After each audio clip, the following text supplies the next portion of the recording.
Halo, Assalamualaikum warahmatullahi wabarakatuh. Apa kabar anak-anak Miss semua? Semoga dalam keadaan sehat selalu ya. Miss harap anak-anak Miss tetap selalu menjaga kesehatan agar kalian daya tahan tubuhnya tetap prima, jadi bisa terhindar dari kuman penyakit. Karena dengan keadaan kita saat ini, pastinya menjaga daya tahan tubuh itu tetap menjadi poin penting ya. Kita tidak lupa juga sama-sama berdoa untuk keadaan ini cepat-cepat membaik, sehingga kita bisa beraktivitas seperti biasa, belajar mengajar di sekolah dengan teman dan juga ibu guru. Oke, tidak lama-lama Miss akan masuk ke materinya. Hari ini kembali lagi bersama Miss Kibi dalam pelajaran bahasa Indonesia. Nah, dari pertemuan-pertemuan minggu lalu, kita telah membahas tuh di tema 5 kemarin bagaimana cara menggali informasi teks narasi sejarah kan. Terus juga kita telah membahas tuh bagaimana cara memberikan pendapat tentang isi teks narasi sejarah yang telah kita baca. Terus bagaimana juga cara kita setelah menggali informasi memberikan pendapat, lalu pendapat yang kita berikan tersebut kita tuliskan menjadi informasi penting dari teks narasi sejarah. Nah, untuk itu kita masuk ke masih di tema yang sama, yaitu bagian D, mendengarkan teks narasi sejarah.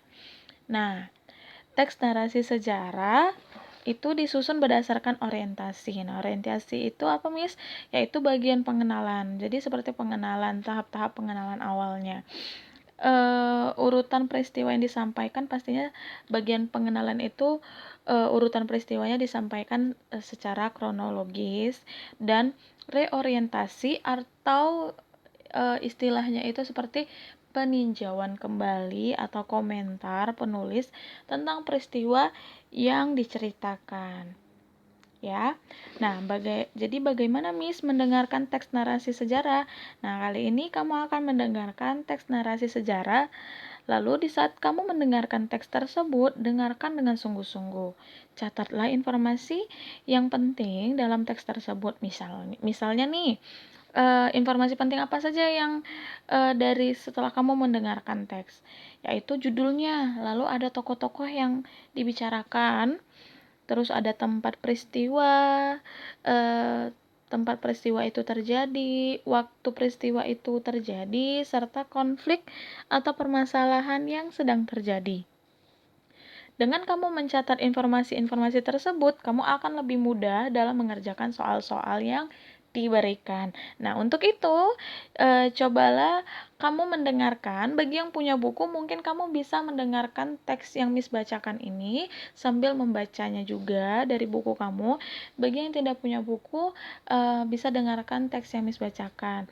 Jadi, dengarkan Miss membacakan sebuah teks di bawah ini. Setelah itu, kamu tanpa melihat buku, kerjakan soal-soal yang berikut ya. Nah, di sini teksnya akan Miss bacakan. Sultan Agung adalah Raja Mataram yang paling terkenal. Pada awalnya, ia tidak menganggap Belanda sebagai musuh, tetapi hanya sebagai pedagang. Namun, setelah Belanda enggan meminjami kerajaan Mataram kapal untuk menyerang Banten, Sultan Agung menganggap Belanda sebagai musuh. Sultan Agung pun mengirimkan pasukan perang ke Batavia pada tahun 1628 Masehi. Sayangnya, serangan ini gagal karena tidak adanya meriam untuk menghancurkan benteng. Serangan kedua dilanjutkan pada tahun 1629 Masehi. Namun, lagi-lagi ia gagal karena gudang-gudang bahan makanan milik Sultan Agung dibakar oleh Belanda. Meskipun sudah 2 kali mengalami kekalahan, Sultan Agung telah menunjukkan semangat perjuangan yang luar biasa.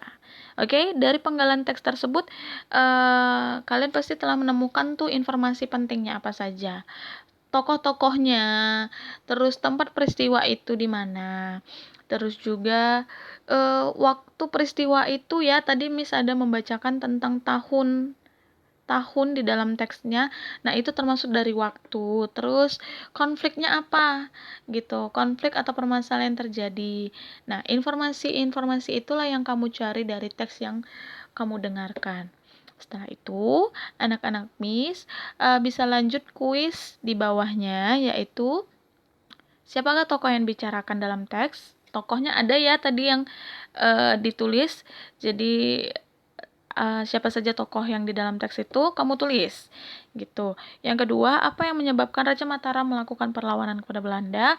Itu termasuk dengan konflik. Jadi kamu tuliskan konflik yang terjadi antara raja dengan pedagang yang datang ke daerahnya.